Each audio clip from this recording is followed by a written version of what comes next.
Salam, hər vaxtınız xeyir dostlar. Hər birinizi xoş gördük yeni videoda. Videoya keçməmişdən əvvəl 2-ci Qarabağ müharibəsində həyatından keçən bütün şəhidlərimizə Allahdan rəhmət və ailələrinə isə səbr arzu edirəm. Və bizlərin də nə qədər ömrümüz varsa, onların daima qəhrəmanlıqlarını gələcək nəsillərə ötürəcəyik və balaca körpə uşaqlara da onların haqqında hekayələr danışacağıq. Bugün isə sizlərə Türkiyə müdafiə sənayesinin çelik kubbe, bizim dillə desək, Polad Günbəz layihəsi haqqında video hazırlamışam. Polad Günbəz nədir? Bizim üçün əhəmiyyəti nədir? Bunlara toxunacağam. Polad Günbəz layihəsi çoxqatlı müdafiə şəbəkəsi olub, müxtəlif hündürlüklərdə, müxtəlif hədəflərə qarşı müxtəlif müdafiə sistemləri ilə cavab verə bilən bir platformadır. Bu platformaya yaxın, orta və uzun mənzilli raket sistemləri, radioelektron mübarizə sistemləri və radarlar daxildir. Bütün bu sistemlər, saydığım vasitələr vahid hakim adı verilən komanda idarəetmə mərkəzində cəmlənir ki, hansı ki, hakim idarəetmə mərkəzi də süni intellektlə təsis edilib. Belə ki, əvvəlcə platformaya daxil olan radar və sensorlar göy üzünü skan edərək təhlükəni müəyyən edəcək. Daha sonra bu informasiyanı komanda idarəetmə mərkəzinə yönləndirəcək. Burada isə bu təhlükənin hansı tip təhlükə olduğunu, ballistik raketmi yoxsa pilotsuz uçuş aparatı mı olduğu, onun dost və ya düşmən mi olduğu müəyyən edilərək nəhayətində həmin informasiya müvafiq müdafiə sisteminə yönləndiriləcək. Ekstremal hallarda bir hədəf üçün bir neçə müdafiə sistemi aktivləşdiriləcək və hədəf məhv edilənə qədər onun izlənməsi davam etdiriləcək. Keçdiyimiz avqust ayında bu layihənin əsas təminatçısı olan Aselsan şirkəti Türkiyə Silahlı Qüvvələrini 47 döyüş vasitəsilə təmin etdi ki, bunların da ümumi dəyəri 470 milyon dollar idi.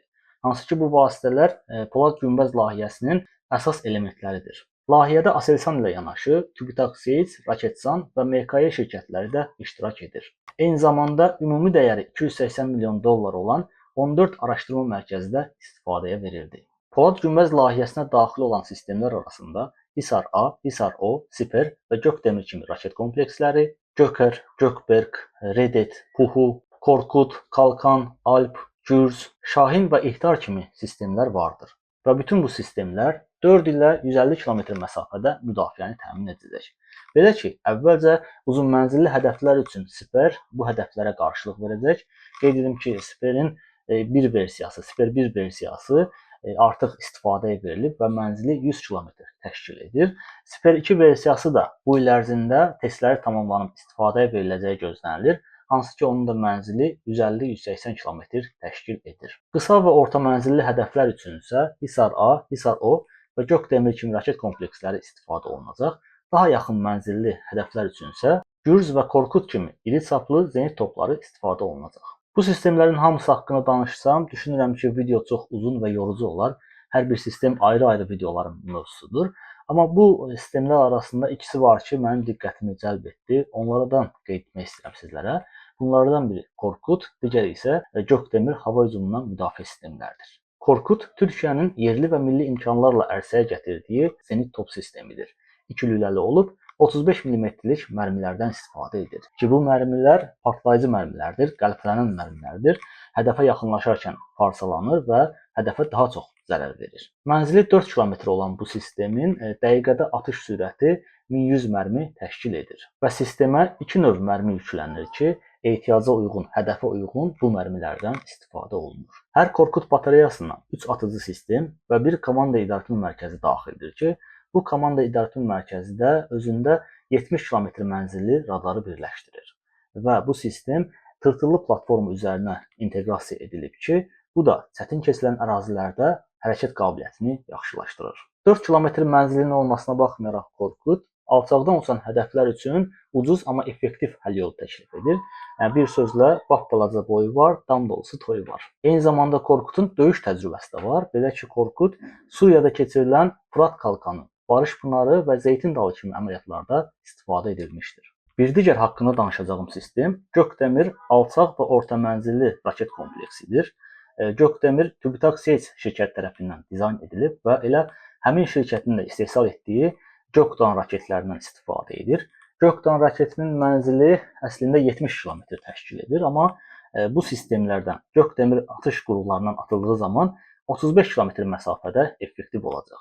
Eyni zamanda bu sistemlərdə Bozdoğan raketlərinin istifadəsi də gözlənilir ki, onların mənzili 10 kilometr olacaq.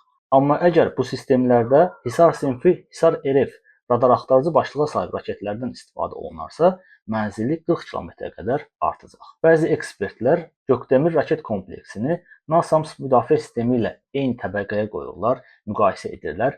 Qeyd edim ki, NASAMS Norveç ilə Amerikanın ortaq istehsal etdiyi müdafiə sistemidir və çoxlu hədəfi müəyyən etmə, izləmə və məhv etmə qabiliyyətinə sahibdir. Bu yerdə bəzilərini bir sual maraqlandıra bilər. Türkiyə bir zamanlar əldə etdiyi S-400 müdafiə sistemlərini də bu platformada istifadə edəcəkmi?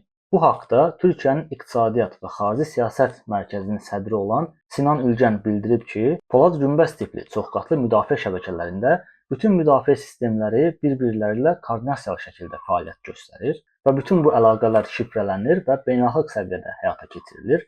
S-400 müdafiə sisteminə isə zaman-zaman Rus mühəndislər müdaxilə edəcəyi üçün bu sistemin bu platformaya daxil edilməsi biraz suallar doğura bilər. Belə ki, dostlar, burada əslində biraz həqiqət var. Çünki əgər siz S-400 müdafiə sistemini platformaya daxil etsəz, digər S-400-ə sahib qonşu ölkələr və ya qonşu olmayan ölkələr hətta belə bu platformaya sızmağın bir yolunu tapa bilər. Çünki siz artıq S-400-ün bütün texniki xarakteristikalarını, datalarını bu platformaya tanıtmısınız.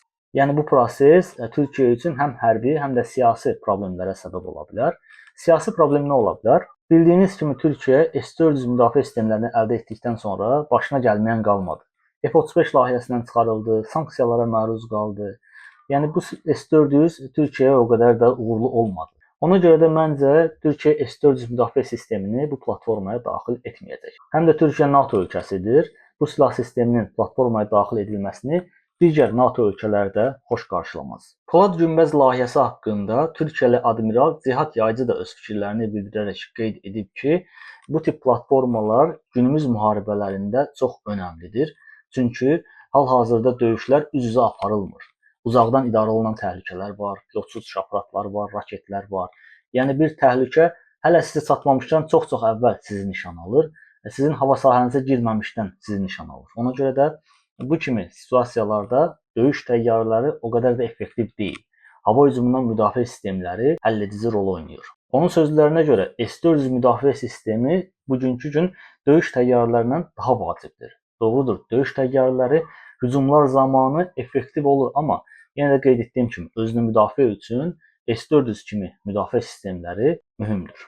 Onun sözlərinə görə Türkiyənin yerli imkanlarla yaratdığı bu müdafiə qalxanında bütün sistemlər bir-birləri ilə əlaqəli şəkildə fəaliyyət göstərir.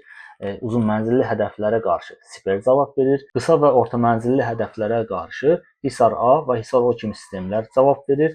Daha qısa məsafələrdə isə iri çaplı zenit topları fəaliyyət göstərir.